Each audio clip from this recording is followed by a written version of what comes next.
You take a break from school to play one of your favorite games, Minecraft. You tell yourself you'll play for 1 hour, but then, whoa, is that a jungle biome? And diamonds? A little longer couldn't hurt. Suddenly, you're taken out of flow by your bedtime alarm. Your school break at 9 p.m. became a 3-hour gaming abyss, and you had no idea. Oops. This sequence happened countless of times when I was a kid, and if you're watching this, for you too. Why? Games are life on steroids. Their mix of clearly defined goals, rules, and feedback create a sanctuary where we can order consciousness and enter the holy grail of states, flow. A state in which we lose consciousness of the self, soaring from the simple to the stellar, the mundane to the sublime, the human to the godly, and battling against the surge of everyday frustrations in a cocoon of focused attention. I know that sounds over the top, but this is genuinely how I feel in flow. Games were my life in high school. During the summer, I could wake up and play for pretty much the whole day. Minecraft, Terraria, Civilization 6, you name it, I probably played it. Only cocaine, TikTok, and peanut butter can hold your attention that well. But while I have meaningful memories from this period, the problem underlying it is my video game rewards didn't translate to real life. Playing Geralt in The Witcher 3, beating friends in Super Smash Bros, or exploring in Darkest Dungeon, I felt powerful, like I mattered. Outside video games, I was an acne-faced teenager with really bad social skills. Playing games wouldn't solve this issue. As much as I wish I could use my diamond sword in real life, I cannot. Game rewards don't usually translate to the real world. I knew I needed to find a way to make real life more engaging. Then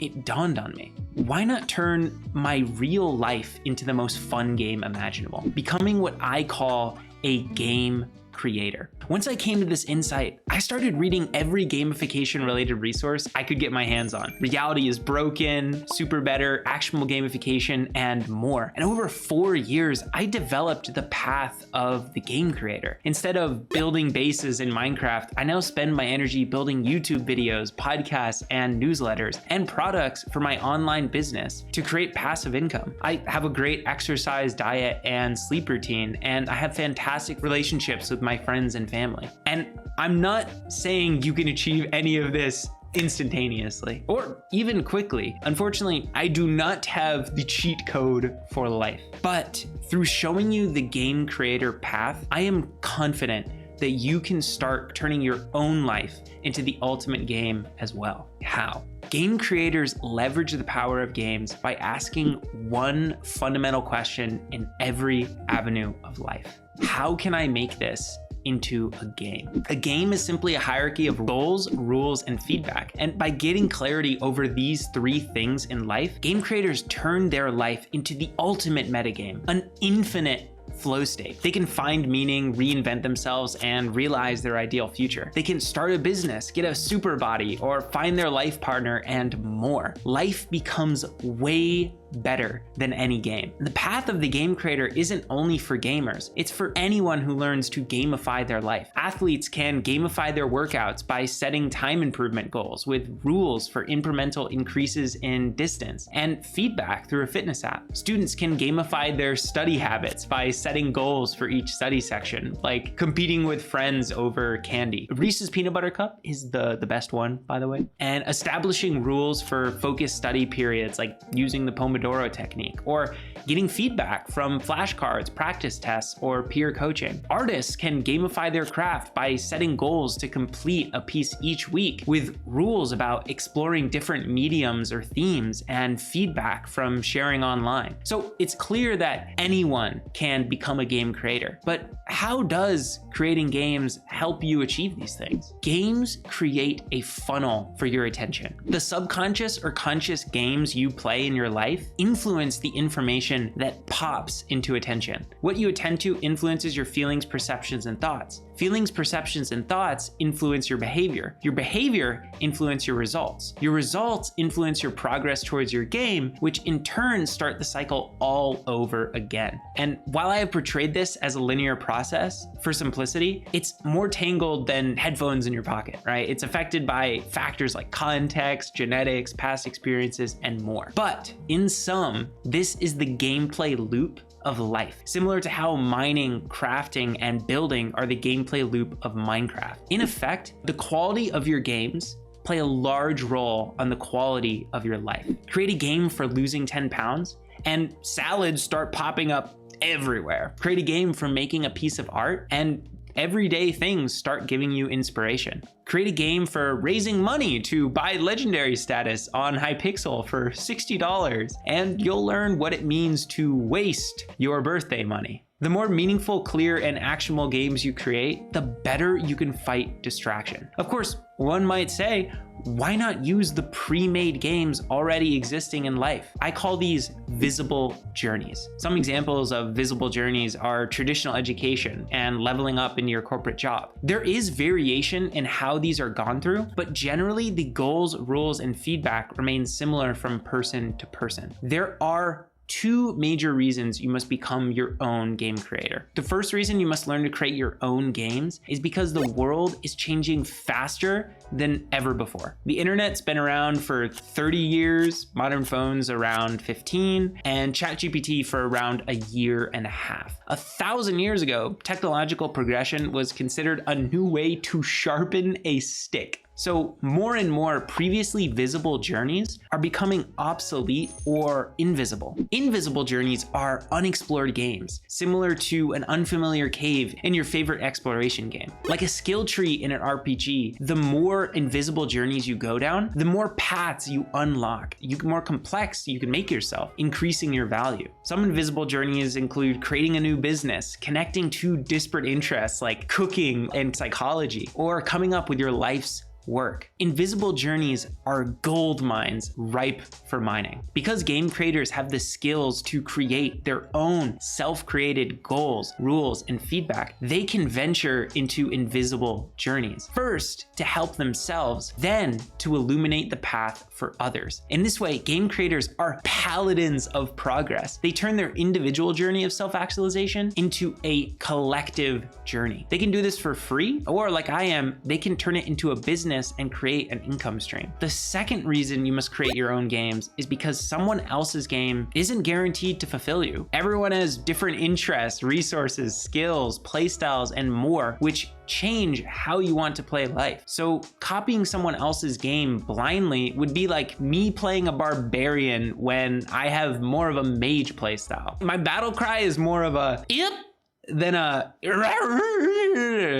I scare exactly no one, maybe a pigeon if it's already on edge. If you don't create your own games, you might spend your entire life playing someone else's. In Game Returns, you become an NPC, a non-player character. You know, those characters doomed to repeat the same line about the stolen sweet roll. Like NPCs are programmed by game designers, we're programmed by our family, friends, strangers, school, and the societal terms and conditions that no one ever reads. In the modern era, we survive our psychic body, ourselves, by spreading them to others in beliefs or in games. Humans are imitation machines. People don't acquire beliefs.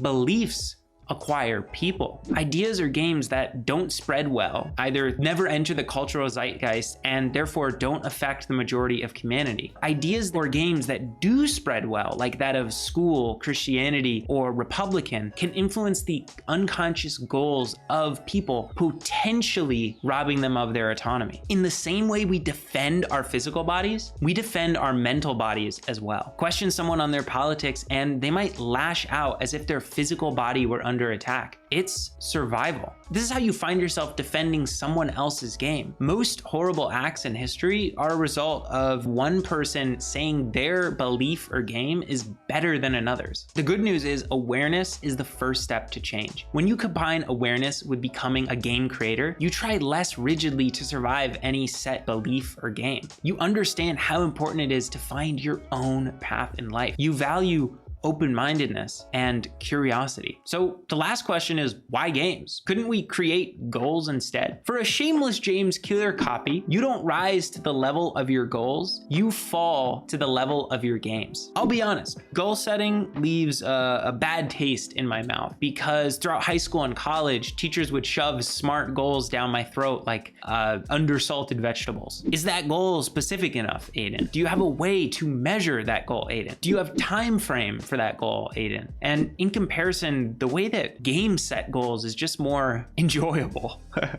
This is because games include 3 beneficial mindsets inherent in goal setting. First, games make failure pleasurable by instilling a challenge mindset. Failure is often better for learning than success. Yet in real life, we often run from failure like it's cardio at the gym. We see obstacles in our path as annoyances rather than challenges to test and grow our skills. In games, we adopt a challenge mindset, not just seeking failure, but reveling in it. By promoting failure, games not only make us enjoy losing, but actually make us learn more. Secondly, games are played for themselves. Unless you're a professional gamer, you don't play games for money. I don't need to give you $20 to play Stardew Valley. You play games because of intrinsic motivation. By treating more things in life as games, you can build intrinsic motivation for them as well. Thirdly, games simply make life more fun. There's nothing like saying pay up to a friend in Monopoly, finally killing the Ender Dragon in Minecraft, or checkmating a friend, right? Games are an adventure. Games add spice to existence, and who doesn't want more fun, more pizzazz in their life? This doesn't mean everything has to be gamified. Laundry will always be laundry. Gamifying tasks you already like intrinsically can actually hurt your motivation to do them.